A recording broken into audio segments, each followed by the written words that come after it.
Movies RJ presenting the illusionist. Film की शुरुआत में हमें दिखाया जाता है कि एक जादूगर स्टेज पे अपना मैजिक परफॉर्म कर रहा होता है। इस जादूगर का नाम आइजनहाइम होता है। वो लोगों को धुएं से एक रहस्यमयी आत्मा बनाकर दिखाता है। ऑडियंस बहुत ध्यान से ये करतब देख ही रही होती है कि पुलिस इंस्पेक्टर स्टेज पर आता है और आइजनहाइम को गिरफ्तार कर लेता है। ऑडियंस जादूगर आइजनहाइम को सपोर्ट करती है। तब इंस्पेक्टर लोगों को बताता है कि इसने किंग के एम्पायर को धोखा दिया है और उसे गिराने की कोशिश की है। अब अगले सीन में दिखाया जाता है कि इंस्पेक्टर क्राउन प्रिंस के पास जाता है, जहां प्रिंस आइजनहाइम के बारे में पूछता है कि वो कैसे ये जादू करता है। तब इंस्पेक्टर कहता है कि हमने उसको जानने वाले लगभग सभी लोगों से बात की है और हमें ये पता चला है कि वो एक गरीब परिवार से ताल्लुक रखता है। एक दिन उसे एक पेड़ के नीचे एक बूढ़ा आदमी मिलता है जो उसे जादू दिखाता है और फिर वो गायब हो जाता है। साथ ही वो पेड़ भी वहां से गायब हो जाता है। इसके बाद आइजनहाइम पर जादू सीखने का जुनून सवार हो जाता है। वो खुद भी जादू की प्रैक्टिस करने लगता है। एक दिन राजकुमार सोफी उसको देखती है और उसका जादू देखती है। सोफी को जादू बहुत पसंद आता है और अब वो दोनों साथ में समय बिताने लगते हैं। वे एक दूसरे को पसंद करते थे। आइजनहाइम ने उसके लिए एक लॉकेट भी बनाया जिसके अंदर उसने अपना फोटो लगाकर सोफी को दिया। आइजनहाइम एक गरीब लड़का था और सोफी एक राजकुमारी थी, इसलिए वो दोनों एक दूसरे से छुप छुप कर मिलते थे। राजकुमारी के गार्ड्स को राजकुमारी का इस तरह से एक गरीब लड़के से मिलना बिल्कुल पसंद नहीं था। एक दिन राजकुमारी आइजनहाइम के साथ एक गुफा में छुप जाती है। पहरेदार उसके पीछे थे। राजकुमारी सोफी आइजनहाइम से कहती है कि हमें जादू से गायब कर दो, लेकिन आइजनहाइम ऐसा नहीं कर सकता था क्योंकि वो एक छोटा मोटा जादूगर था और फिर पहरेदार इनको पकड़ लेते हैं। पहरेदार आइजनहाइम को चेतावनी देते हैं कि अगर वो फिर से राजकुमारी से मिलने की कोशिश करेगा तो वो उसे मार डालेंगे और राजकुमारी को वहां से लेकर चले जाते हैं। राजकुमारी से अलग होने के बाद आइजनहाइम वहां से बहुत दूर चला जाता है और उसने दूसरे देशों में कई वर्षों तक जादू सीखा और 15 वर्ष बाद महान जादूगर बनकर वापस लौट आया और अपने जादू से पूरे शहर में फेमस हो गया। आइजनहाइम के बारे में जुटाई गई ये सारी इंफॉर्मेशन इंस्पेक्टर प्रिंस को बताता है। यहाँ तक की कहानी फ्लैशबैक में चल रही होती है। ये सीन फिल्म के आगे का सीन है जिसे मूवी देखने वाले व्यूअर्स की अटेंशन के लिए पहले दिखाया गया है। एक्चुअल कहानी इसके बाद शुरू होती है जब आइजनहाइम शहर में वापस आता है। अब अगले सीन में हमें आइजनहाइम के बारे में बताया जाता है जब वो 15 साल बाद शहर में आता है और मैजिक शो में परफॉर्म करता है। आइजनहाइम स्टेज पर आता है और बड़े ही जबरदस्त मैजिक दिखाता है। वो एक बीज से पूरा पौधा तैयार करता है और ऐसा लगता है कि जैसे नेचर पर उसका पूरा कंट्रोल है। हॉल में बैठा हर शख्स बहुत हैरान था क्योंकि आज तक ऐसा जादू उन्होंने कभी नहीं देखा होता है। आइजनहाइम इतना फेमस हो जाता है कि शाही परिवार के प्रिंस अपने लोगों के साथ आइजनहाइम का शो देखने आता है। प्रिंस के आने के बाद शो शुरू होता है। आइजनहाइम स्टेज से बोलता है, क्या आप लोगों में से कोई ऐसा यहाँ आ सकता है जिसे मौत से डर नहीं लगता? लेकिन उसके सामने कोई नहीं आता। तभी प्रिंस अपनी सीट पर खड़ा होता है। सभी को लगता है कि शायद वो स्टेज पर जाने वाला है, लेकिन वो सोफी को भेजने के लिए खड़ा हुआ था। अब सोफी को स्टेज पर जाना ही पड़ता है। जब सोफी स्टेज की ओर बढ़ती है कोई उसका नाम लेता है। आइजनहाइम उसे पहचान लेता है कि ये वही राजकुमारी है जिसे वो बचपन में प्यार करता था, पसंद करता था, लेकिन राजकुमारी उसे नहीं पहचान पाती। अब आइजनहाइम राजकुमारी पर एक काफी डरावनी मैजिक दिखाता है जिसमें सोफी बेहोश होते होते बचती है। शो के बाद राजकुमार आइजनहाइम से मिलता है और उसे एक शो रॉयल पैलेस में करने को कहता है। आइजनहाइम मान जाता है और बोलता है कि ठीक है, मैं खास तैयारी के साथ आऊंगा और हो सकता है मैं आपको गायब कर दूं।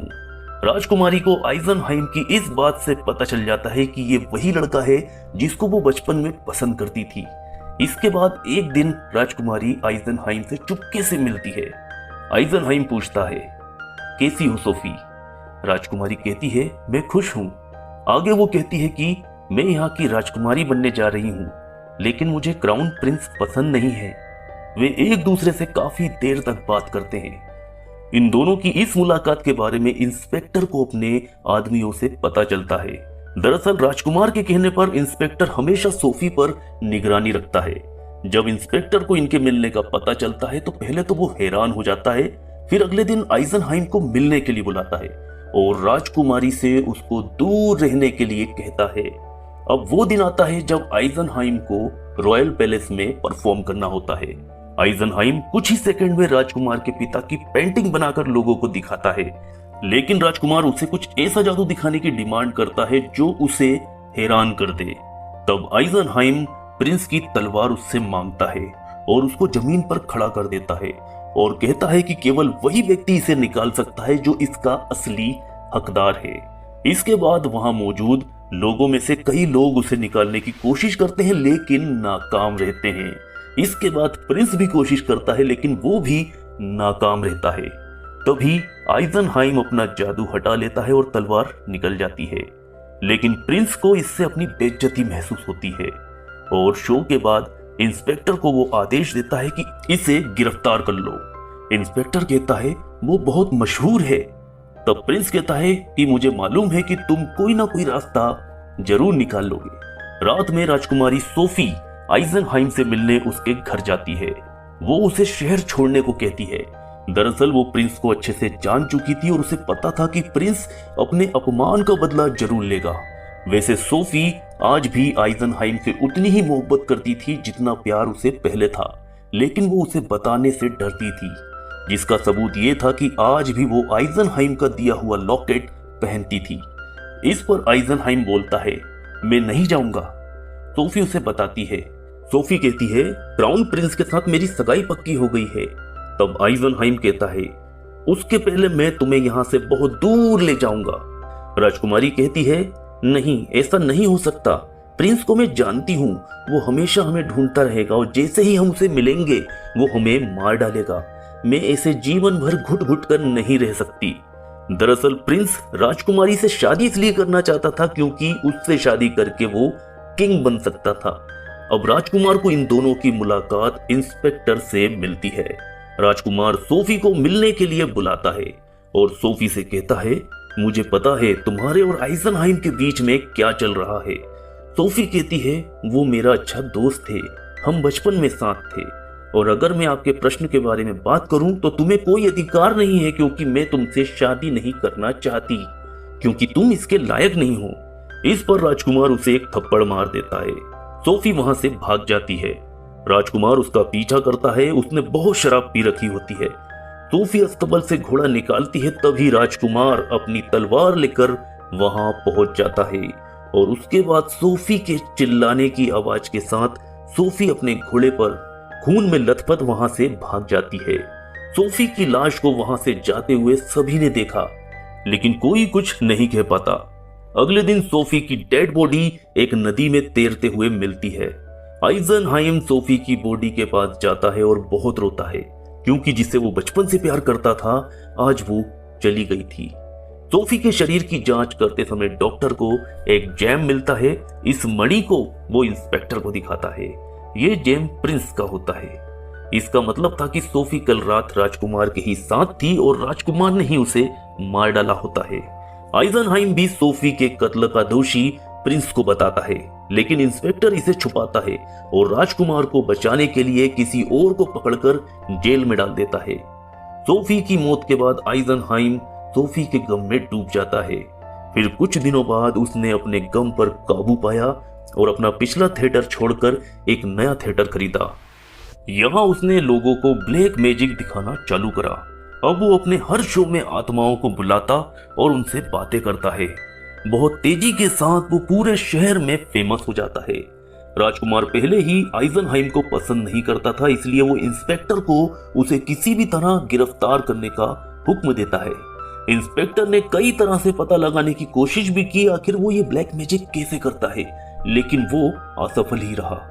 उसे लगा शायद वो प्रोजेक्टर्स की सहायता से ये सब मैजिक दिखाता है, लेकिन प्रोजेक्टर से बनी इमेज उतनी साफ नहीं थी जितनी आइजनहाइम के द्वारा शो में दिखाई जाती थी।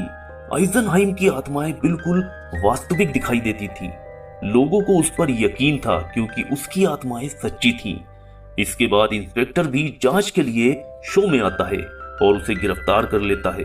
लोगों का समर्थन आइजनहाइम के साथ था, इसलिए वो भी पुलिस के पीछे पीछे उनके ऑफिस तक आ जाते हैं और जोर जोर से चिल्लाना शुरू कर देते हैं, इंस्पेक्टर आइजनहाइम को छोड़ दो, उसने कुछ नहीं किया, अगर उसको नहीं छोड़ा गया तो अच्छा नहीं होगा।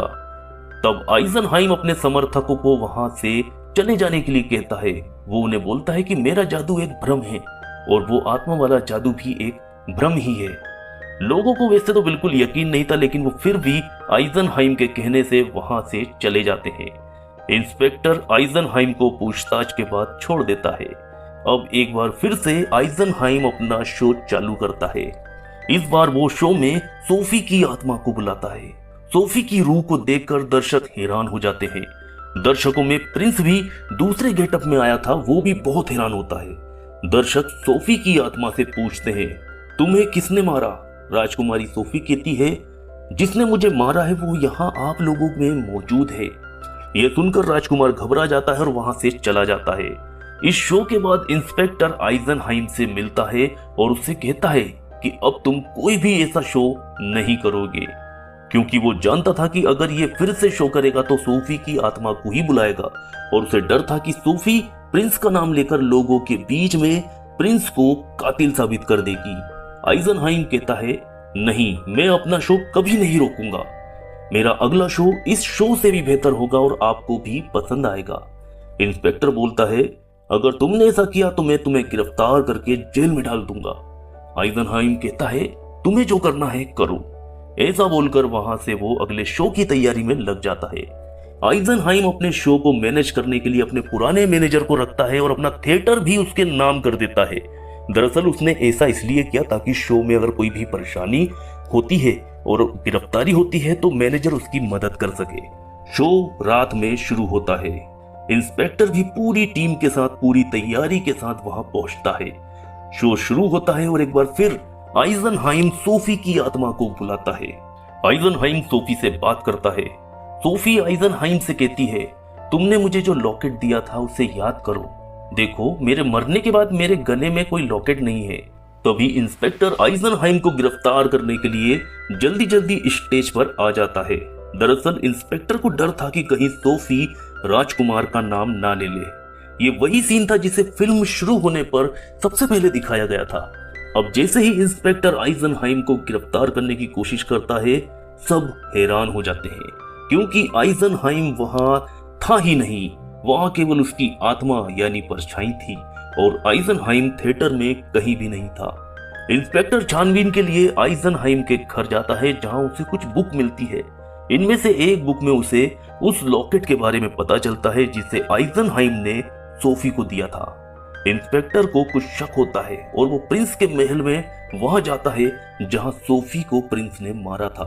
वहां इंस्पेक्टर को सोफी का लॉकेट मिल जाता है और साथ में एक रत्न भी मिलता है। इंस्पेक्टर का शक और भी बढ़ जाता है। वो चोरी से प्रिंस की शाही तलवार को चेक करता है, जहां उसे पता लगता है कि ये रत्न इसी तलवार का है। अब इंस्पेक्टर को यकीन आ गया था कि सोफी का मर्डर प्रिंस ने ही किया है और इसके पूरे सबूत भी उसके पास हैं।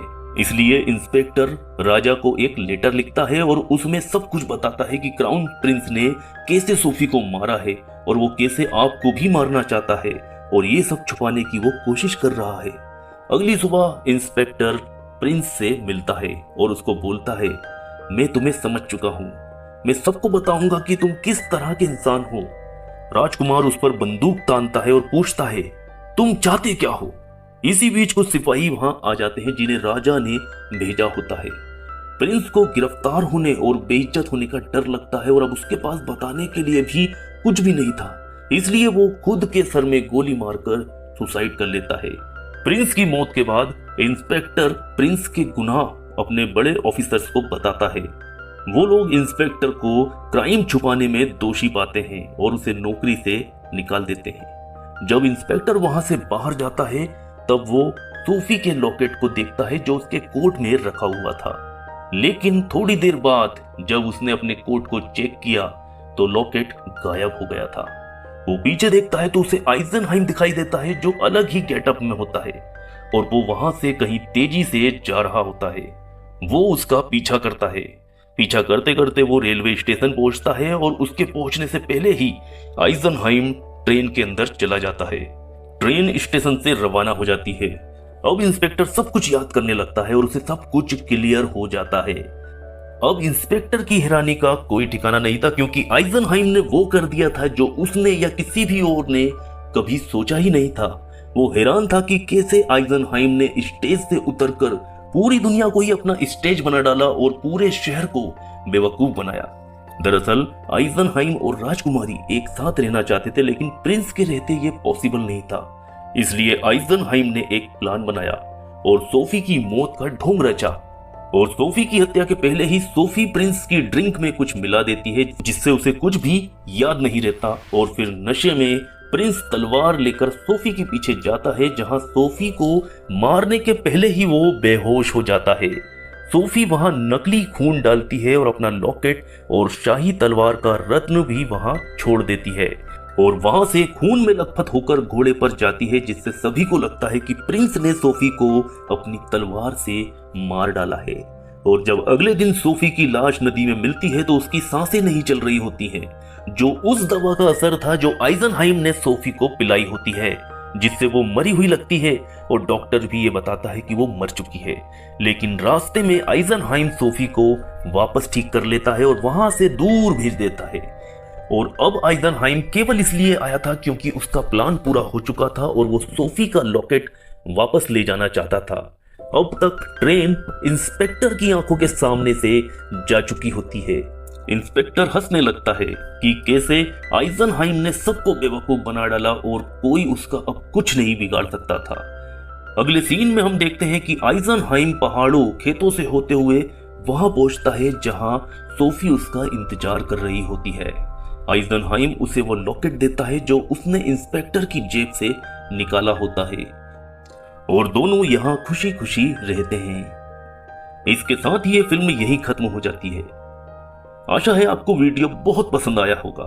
अगर सचमुच आपको मजा आया है तो वीडियो को लाइक कर देना और नए हैं तो चैनल को सब्सक्राइब भी कर देना। मिलते हैं अगले शानदार वीडियो में। Thanks for watching.